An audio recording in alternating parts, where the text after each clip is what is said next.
3, 2, 1.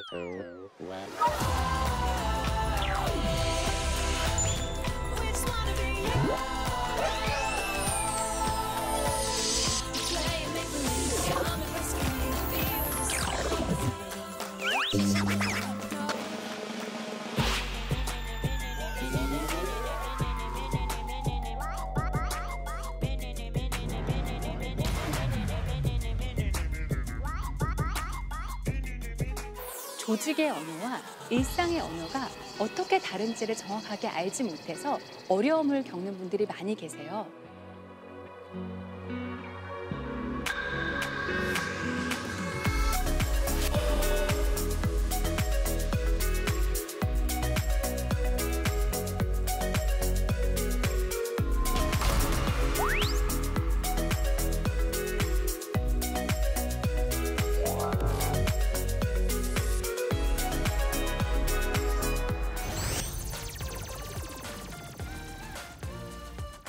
장병 여러분 안녕하세요. 시간과 생각 대표이자 작가 박소연입니다. 장병 여러분이 휴가를 나갔을 때 이런 경험 하신 적 있으실 거예요. 군대에서 굉장히 익숙한 용어로 얘기를 했는데 지인들이나 가족들이 그게 무슨 소리야? 하고 못 알아들었던 경험 있으시잖아요. 여러분의 조직에서는 익숙한 언어인데 상대방한테는 모르는 언어가 되는 겁니다. 같은 한국어이지만 또 같은 한국어가 아닌 거죠. 많은 사람들이 조직의 언어와 일상의 언어가 어떻게 다른지를 정확하게 알지 못해서 어려움을 겪는 분들이 많이 계세요.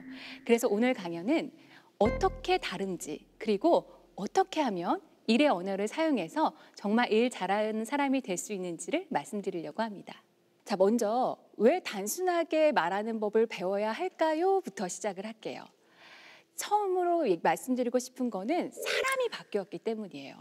지금 밀레니얼 세대라고 얘기를 하고 있잖아요. 근데 밀레니얼 세대의 부상에 따라서 같이 일하는 동료들이 바뀌고 있어요. 예전에는 무슨 말인지 알지? 알아서 잘 해와. 이런 식으로 모호하게 지시 방식으로 지시를 했다면 지금 같은 경우에 밀레니얼 세대에게 그렇게 얘기한다면 그게 무슨 소리예요? 라고 눈을 동그랗게 뜰 거예요. 사람도 바뀌었지만 세상도 바뀌었어요. 그래서 1번은 지시의 언어, 어떻게 내 말을 알아듣도록, 상대방이 알아듣고 하도록 만들 것인가 라는 언어부터 시작할게요. 여기에 가장 큰 질문은 이거예요. 분명히 말했는데 왜 못 알아듣냐? 내가 분명히 똑바로 말했는데 상대방이 나중에 딴 걸 해오는 거예요. 이게 왜 그러냐? 첫 번째로 맥락 문화의 충돌이 있습니다. 지금 요즘 모든 조직에서 두 가지 화법이 충돌하면서 혼선이 일어나고 있어요. 동양의 고맥락 문화와 서양의 저맥락 문화가 동시에 얘기가 되고 있어요. 동양의 고맥락 문화는 뭐냐면 사회 문화적 맥락에 따라서 암시적으로 의미를 표현하고 간접적이고 비언어적인 표현을 사용해요. 그러니까 예를 들면은 막 덥다라고 말하면은 이렇게 막 손부채질을 하거나 너무 덥지 않니? 이런 식으로 말하는 게 동양의 고맥락 화법이에요. 그런데 요즘 소위 그 젊은 애들은 이렇게 말했을 때 못 알아듣습니다. 왜냐하면 서양의 저 맥락 문화가 전형적으로 되어 있거든요. 직접적 커뮤니케이션으로 의미하는 걸 표현하고 직접적이고 언어적인 표현을 많이 사용하지 모호하게 얘기하는 거에 대해서는 되게 이상하게 생각해요. 그래서 내가 고맥락 문화인가 저맥락 문화인가 라고 생각하실 때 알 수 있는 실험이 있어요. 유명한 그 미스다 실험인데요. 여기 그림을 보시면 2번 친구가 있어요. 왼쪽 그림하고 오른쪽 그림. 그래서 2번의 기분은 어떨까요? 라고 하는 그런 질문에 있어서 어떨 것 같으세요? 서양의 저맥락 문화가 익숙한 사람은 2번이 막 둘 다 웃고 있잖아요. 그러니까 당연히 2번의 기분이 좋아 보여요 라고 얘기를 해요. 그런데 전후 맥락을 해석하는 동양의 고맥락 문화가 익숙한 사람은 뒤에 배경을 보고서 저 사람이 환하게 웃고 있지만 사실 기분은 불행할 거야 라는 식으로 해석을 한단 말이에요. 제가 기업에서 자주 드는 사례를 말씀을 드릴게요. 어떤 팀장님 계신데 직원이 약간 좀 애매하게 지각을 하는 거예요. 뭐 2분, 3분, 6분 이렇게 지각을 하는데 그럼 막 불러놓고 화내기도 그렇잖아요. 그래서 계속 걸려서 몇 달 동안 계속 경고를 하는데 이 직원이 바뀌지 않는다. 어떻게 했으면 좋겠냐 그러시는 거예요. 그래서 어떻게 경고를 하셨는데요? 물어봤더니 이 팀장님이 이랬대요. 자, 직원이 알아들었을까요? 당연히 못 알아들었죠. 아마 그 직원은 팀장님이 했는지도 몰랐을 뿐만 아니라 그냥 팀장님이 기관지가 안 좋구나 이렇게 생각했겠지. 설마 저게 나한테 하는 경고라고 생각을 못한 거죠. 그러니까 분명하게 지시를 하셔야 되는 거죠. 두 번째 오해는 뭐냐면 같은 단어가 없는데 우리가 지금 같은 말을 하고 있다고 착각하는 것 때문에 그렇습니다. 페르디낭 소시르가 시니피앙, 시니피에라고 해서 기표, 기의라고 하는 개념이 있어요. 기표라는 건 어떤 거냐면 글자, 라든지 아니면 하트라는 모양이라든지 이런 거가 있는 거예요. 그래서 만약에 글자가 한글로 사랑해요라고 적혀 있으면은 뭐 사랑을 많이 해본 친구나 아니면은 한 번도 연애를 안 해본 모태솔로의 분이나 똑같이 사랑해요라고 읽는단 말이에요. 그런데 이 사랑해요라는 기표는 다 똑같이 받아들이지만 사랑해요라는 단어 안에서 해석되는 기의, 내가 해석한 의미는 전부 다 다른 거예요. 예를 들면은 다정한 노부부 또는 사랑해서 지금 막 사랑이 불타오르는 커플 또는 이혼 직전의 부부, 그다음에 스토킹 당하는 여성 이렇게 있을 때 사랑해요라는 단어를 들었을 때 생각되는 거는 완전히 다르단 말이에요. 그래서 내 말 무슨 말인지 알지? 라는 식의 대화, 생각 이런 거는 위험한 거예요. 회사의 예를 말씀드릴게요. 김 팀장이란 분이 이제 강사원이라는 분한테 1사분기 매출 현황 간단히 정리해줘 라고 얘기를 했어요. 자, 그러니까 이제 강사원이 전체 107억 5천만 원, 지난 분기 대비 21% 증가, 전년 동기 대비 12% 증가 이렇게 해서 포스트잇에 탁 써가지고 탁 드렸어요. 그랬더니 김 팀장이 황당해하면서 야, 나 이거 상무님한테 보고해야 되는데? 이러는 거예요.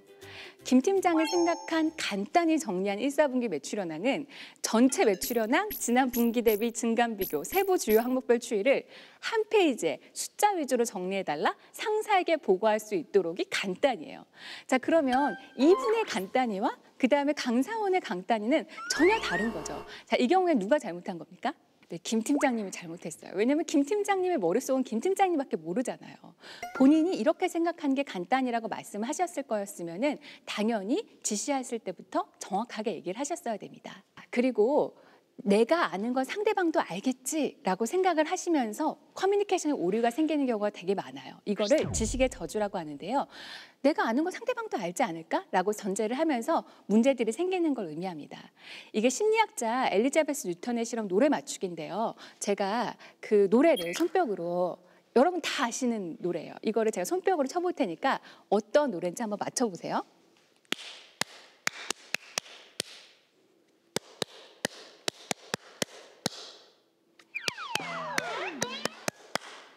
아니 근데 어떤 분이 막 눈치 없이 맞추시더라고요. 이게 빅뱅 이문세의 붉은 노을이었어요. 다 아시는 노래죠.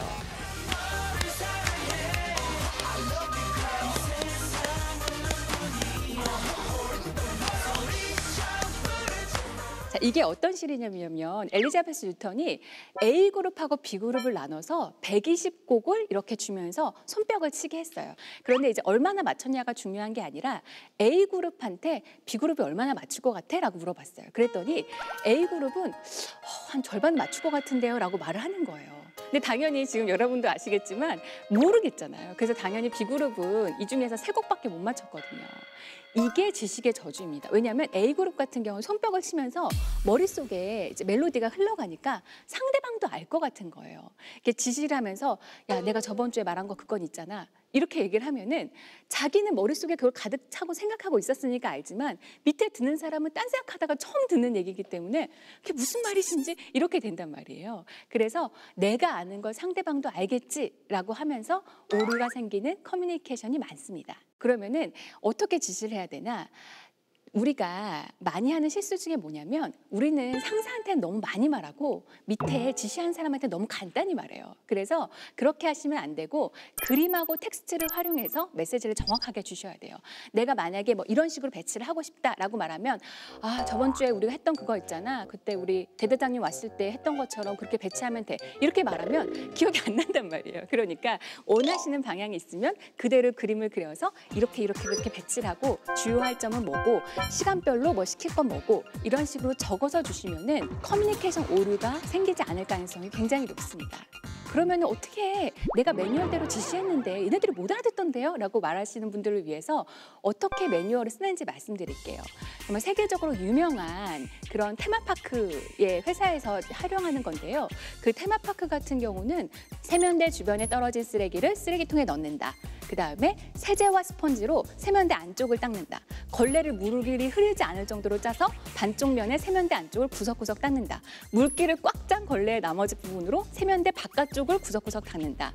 마른 걸레의 반쪽 면으로 세면대에 남은 물기를 닦는다. 나머지 부분을 거울 수도꼭지의 물방울과 물때를 닦는다.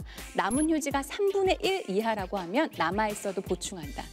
이렇게 구체적으로 지시하시면 원하는 결과를 낳을 가능성이 높습니다. 자, 이제 두 번째로는 보고의 언어를 할게요. 위에서 아래로 얘기하는 거 했잖아요. 그러면 밑에서 위로 얘기하는 거, 또 많은 분들이 어려워하시죠. 이거를 대해서 말씀을 드릴게요. 대부분이 어떤 식으로 얘기하고 싶으냐면 학교에서 말하는 것처럼 말하고 싶어요. 학교에서는 어떻게 말하냐? 기승전결 이렇게 말한단 말이에요. 그러니까 처음에 제가 어떻게 해서 이런 문제가 생겼는데 그래서 이렇게 진행했고 그래서 이렇게 됐는데 그래서 이렇게 됐어요 라고 이렇게 기승전결로 얘기를 하는데 일의 언어는 그렇지 않습니다. 제가 농담으로 많이 말씀을 드리는데 금붕어의 집중력이 8초라고 하면 상사의 집중력은 30초 정도라고 생각을 하시면 돼요. 그 이상 넘어가면 화를 내거나 딴 생각을 하게 됩니다. 이 증상은 위로 올라가면 올라갈수록 더 심해집니다. 아니 그러면 남의 말을 똑바로 들어야지 왜 그래요? 라고 말하지만 여러분은 한 사람한테 얘기하는 거지만 그 상사 같은 경우는 10명이 10건을 얘기하면 100건이잖아요. 그러니까 일일이 다 그렇게 집중할 수가 없는 거예요. 그럼 어떻게 해야 되냐? 오자마자 안심 첫 문장으로 30초 두 갈식으로 보고해 주세요. 이게 왜 왔는지 좀 처음부터 얘기해 주세요. 너무 현기증이 나니까. 여러분이 상사한테 보고할 수 있는 거는 3가지 종류밖에 없어요. 첫 번째는 자랑. 당신이 시킨 일이 이렇게 잘 진행되고 있습니다. 그다음에 두 번째 현황 중계. 일이 잘 진행되고는 있는데 참고로 알아야 될 것들을 말씀드릴게요. 그다음에 도움 요청. 잘 안 되는 부분이 있는데 해결을 위한 핵심 과제는 이러니까 도와주세요. 이렇게 얘기를 해야 되는데 보고를 잘 못하시는 분들은 자랑을 해도 욕을 먹고 현황 중계를 해도 욕을 먹고 도움 요청을 하면 더 욕을 먹어요. 왜냐하면 처음에 입장할 때부터 너무 무섭게 얘기해서 그래요. 그래서 오시면 처음부터 왜 왔는지 안심 첫 문장으로 시작하고 30초 두 갈식으로 얘기하시면 됩니다. 군대에서는 이게 당연하겠지만 숫자로 얘기해 주시는 게 기본이에요. 곧, 상당히, 매우, 심각하게, 신중히라는 거는 아무 의미가 없는 겁니다. 자, 이거 훈련 준비 언제 돼? 금방 됩니다. 대대장님 언제 오신대? 곧 오신대요. 이러면 아무 의미가 없는 거잖아요. 그래서 부사원은 안 쓰셔야 돼요. 무조건 숫자로 얘기해 주셔야 됩니다. 이거 계획서 완성하는데 얼마나 걸려? 3시간 정도요. 5시까지 드릴게요. 이번에 매출 어때? 좋습니다. 지난 분기 대비 7% 성장했어요. 이런 식으로 숫자로 말하는 게 조직의 언어의 기본입니다. 그런데 숫자만 말하면은 충분하지 않을 때가 있어요. 예를 들면 이런 거죠. 만약에 어떤 게 7% 성장했다라고 말하면 좋은 건가요? 나쁜 건가요? 이게 알 수가 없는 거예요. 왜냐하면 매년 30%씩 성장했다라고 하면 7% 성장했으면 큰일 난 거죠. 그런데 매년 3%씩 성장했는데 7%가 됐다. 그럼 너무 좋은 시즌식이잖아요. 그래서 내일 7% 성장했습니다. 지난 분기 대비 2배 이상 높은 수치예요 라는 식으로 해석을 같이 넣어주시는 것이 좋습니다. 그리고 많은 조직에서 상사분들이 저한테 굉장히 호소를 많이 하시는 분들이에요. 뭐냐면 습관적 혼선을 없애주세요 라는 건데 많은 분들이 물어본 말에 대답을 안 하고 딴 얘기를 하세요. 예를 들면 이런 거예요. 송대리 아침 먹었어? 오늘 조찬회의가 있었어요. 자, 먹었다. 안 먹었다. 네, 정답은 알 수가 없다요. 왜냐하면 조찬회의니까 나는 밥을 먹었다라는 의미로 조찬회의가 있었어요 라고 말한 거예요. 그런데 이런 경우 생각해 보세요. 조찬회의를 담당하는 여기 송 대리잖아요. 송 사장님이 아니라 실무자 같은 경우에 조찬회의 담당하는 사람은 아침 먹어요, 안 먹어요? 못 먹어요. 그러면 자기는 아침을 안 먹었다라는 의미로 조찬회의가 있었어요 라고 말하는 거예요. 이 말은 결국 상대방이 아무 말도 못 알아듣는 거나 마찬가지이기 때문에 다시 한번 물어봐야 돼요. 예를 들면 이런 거죠. 또 이번 출장에 항공편과 숙박 잘 예약돼 있겠지? 네, 여행사에 얘기했습니다.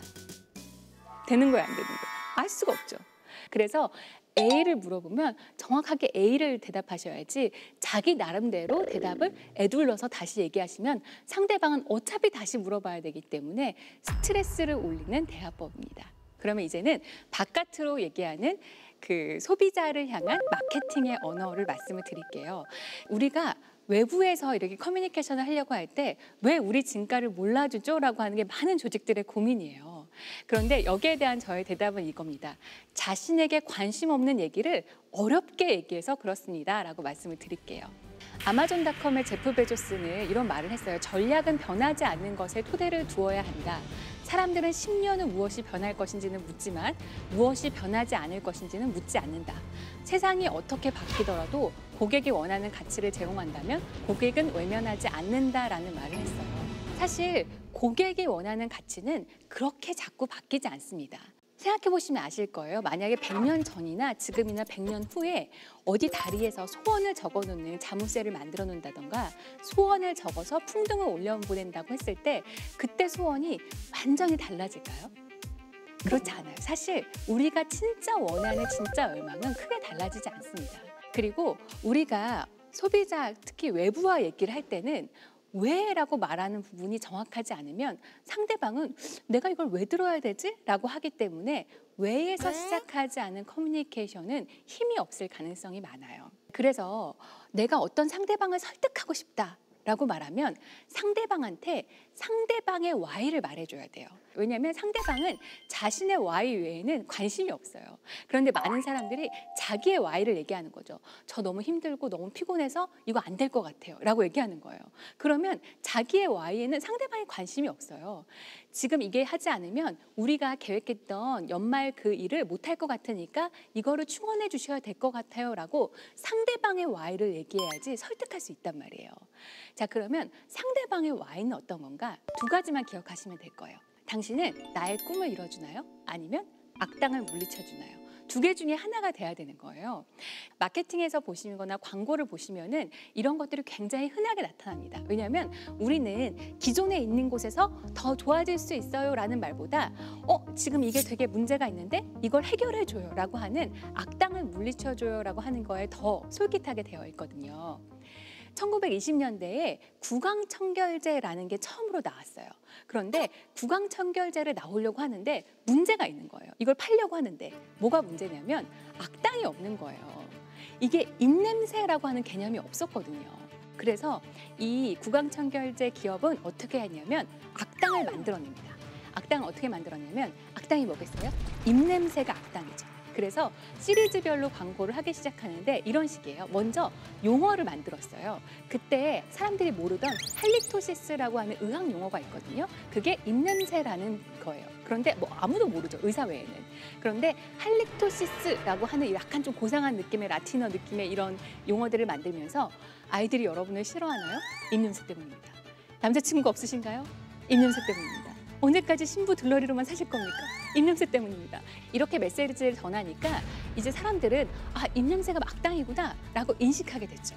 그래서 그 다음부터는 아시다시피 이 제품은 굉장히 큰 흥행을 하게 됩니다. 그래서 광고를 보시면 알 수 있을 듯이 모두 다 하는 얘기가 이거예요. 악당을 물리쳐드려요. 아니면 꿈을 이루어드려요. 라는 식으로 그렇게 상대방한테 얘기한단 말이에요. 그래서 여러분도 상대방을 설득할 때 항상 기억하셔야 돼요. 제가 이 프로젝트를 하면은 제가 기분이 좋아질 것 같아요. 이 프로젝트를 하고 나면 제가 지금 힘든 게 좀 나아질 것 같아요. 라고 말하면 사실 죄송하지만 상대방은 여러분이 힘든 게 별로 관심이 없어요. 그래서 그렇게 얘기하시면 안 되고 상대방한테 지금 생각하고 있는 지금 이거 하시려고 하죠. 그런데 이걸 하면 원하시는 꿈이 이루어질 거예요. 아니면 악당이 물리쳐질 거예요. 라는 식으로 메시지가 분명해야지 유리합니다. 그래서 도널드 밀러의 무기가 되는 스토리라고 하는 책을 보면은 이 스토리에 대해서 잘 보여준 게 있어요. 어떤 캐릭터가 난관에 직면해요. 가이드를 만나죠. 그다음에 그가 계획을 제시하고 행동을 촉구해요. 그래서 성공으로 끝맺거나 도움을 받아서 실패를 면해요. 자, 이게 전형적으로 사람들이 사랑하는 플롯이란 말이에요. 그러니까 여러분이 상대방을 설득할 때도 이렇게 어떤 난관이 있는데 우리의 계획을 통해서 꿈을 이뤄주거나 악당을 물리쳐드려요 라고 말하는 것이 상대방을 설득할 수 있는 기본적인 방법입니다. 자, 그러면 상대방의 Y를 얘기했어요. 꿈을 말하거나 악당을 물리치거나. 그런데 이 전달하는 형태를 굉장히 어렵게 하시는 분들이 있어요. 자, 이게 1983년도에 애플의 리사 컴퓨터가 나왔을 때의 경우예요. 이 애플의 리사 컴퓨터가 그 스티브 잡스 입장에서는 너무나 혁신적인 제품이었기 때문에 너무너무 자랑스러운 나머지 뉴욕타임즈의 9페이지로 정말 자세하게 제품 설명을 했어요. 자, 이게 소비자한테 먹혔겠습니까? 당연히 안 먹혔죠. 왜냐하면 소비자는 사실 우리가 뭐 제품 설명서도 안 읽는데 새로 나온 제품의 9페이지 설명서를 볼 리가 없잖아요. 그래서 스티브 잡스 같은 경우에도 애플에서 나오고 나서 세계 최고의 스토리 기업인 픽사하로 갔죠. 거기서 훈련을 받고서 내가 말하고 내가 아는 걸 잔뜩 얘기하는 방식이 아니라 평범한 사람이 이해할 수 있는 언어로 바꿨단 말이에요. 지금 군 조직에 있는 분들 같은 경우는 거기 고유의 전문 용어들이 많이 있어요. 그런데 그렇게 잔뜩 설명을 해줘봤자 위에서는 그게 무슨 말이야? 이렇게 말할 가능성이 높단 말이에요. 그게 아니고 상대방이 평범한 사람이라도 이해할 수 있는 언어로 말씀하셔야지 커뮤니케이션이 명확하게 됩니다. 이제는 동료를 말씀을 드릴게요. 잘 지내고 싶은데 친하기는 싫은 동료. 어떻게 지내죠? 라고 합니다. 왜냐하면 조직에서는 이제 친하게 잘 지내고는 싶기는 한데 그렇다고 너무 친하기는 싫어요. 그럼 미묘한 관계가 일의 관계란 말이에요. 자, 그러면 저의 대답은 이렇습니다. 일하기 좋은 동료 정도면 충분하고요. 가족 같은 조직은 허상입니다. 가족 같은 조직으로 일하게 되면은 가능하지도 않거니와 온갖 오해와 문제가 생겨서 잘못되는 경우가 많아요. 생각해 보시면 실리콘밸리든 아니면 우리나라의 동업을 시작해서 쭉 올라오는 그룹들 같은 경우에 계속 그 관계가 지나가는 경우는 거의 없습니다. 서로 뭐 같이 밤새서 자고 막 그러면서 정말 그 동고동락하면서 성공을 향해서 갔다고 하더라도 어느 시점이 되면은 서로 오해로 갈라지는 경우가 많아요. 그렇다고 막 차갑게 뭐 예를 들면은 뭐 그 내 할 얘기만 하겠어 이렇게 지낼 수는 없고 잘 지내는 게 좋잖아요. 그럼 어떻게 선을 정하면서도 서로 나이스하게 지낼 수 있는지 말씀을 드릴게요. 제가 좋아하는 말인데요. 고마운 건 고맙다고 미안한 건 미안하다고 큰 소리로 말해라. 마음속으로 고맙다고 생각하는 건 인사가 아니고 남이 내 마음까지 읽을 만큼 한가하지 않다. 이걸 좀 기억해 주셨으면 좋겠어요. 지금 조직 생활을 하고 계시잖아요. 그러면 조직 생활을 하고 계시면 가장 좀 껄끄러운 게 뭐냐면 나를 싫어하는 사람들이에요. 그 나를 싫어하는 사람들이 있으면은 사실 뭐 하루 종일 얼굴을 같이 보든지 아니면 어쩌다 보든지 간에 나를 싫어하는 사람이 있다는 것 자체가 굉장히 스트레스고 힘들죠. 자, 그러면 이제 내가 뭐가 잘못인가, 어떻게 고쳐야 되는가 이렇게 고민이 많을 텐데 제가 하나 말씀드리고 싶은 게 있어요. 뭐냐면 나 같은 타입을 싫어하는 2.5%는 반드시 있습니다. 이게 취향 문제예요. 저희가 인간관계를 보면은 전형적인 표준 편차의 이 종 모양을 따라가요. 그래서 가운데 68% 정도의 사람들은 우리한테 관심이 없어요. 그리고 13.5, 13.5 정도의 사람들은 약간 호감이거나 비호감이거나 그리고 정말 나의 인맥이 될 2.5% 사람과 내가 뭘 해도 싫어하는 2.5% 사람이 있어요. 이게 왜 그러냐? 취향 문제라고 제가 말씀을 드렸죠. 똑같이 행동해도 어떤 사람은 정말 적극적이고 시원시원하게 일 잘하는 친구야 라고 말하고 어떤 사람은 왜 저렇게 나대 이렇게 얘기한단 말이에요. 이게 취향 문제라서 바꿀 수가 없어요. 그래서 여러분이 뭔가 고질적인 잘못이나 실수를 해서 관계가 어그러지는 건 상관없지만 그냥 가만히 있었고 나는 잘 대해줬는데 저 사람이 나를 그냥 이유 없이 싫어한다 라고 하는 거는 고민하지 마시고 그 사람의 시절 인연이 그냥 얼른 흘러갈 때까지 기다리시고 가능한 다른 업무를 받을 수 있도록 이렇게 좀 거리를 두는 걸로 최선을 다하시는 게 어떻게든 다시 관계를 이어가고 좋아지려고 애쓰시는 노력보다 훨씬 낫습니다. 지금까지 일하는 사람의 언어에 대해서 말씀을 드렸어요. 사실 우리가 일하고 서로 사람들하고 소통하고 하는 거가 말을 통해서 이루어지게 돼 있잖아요. 그래서 말이 익숙하지 않으면 똑같이 열심히 일을 하고도 원하는 결과를 이루지 못하거나 아니면은 잘못된 방향으로 가게 되는 경우가 종종 있어요. 그래서 여러분들은 모두 오늘 했던 강연들 기억나시죠? 위로 하는 언어, 밑으로 하는 언어, 그리고 소비자 또는 설득하는 대상자를 위해서 바깥으로 하는 언어, 동료하고 하는 언어, 이 일의 언어들이 익숙해지셔서 원하는 것들 이루시는 생활을 하시길 바라겠습니다. 감사합니다.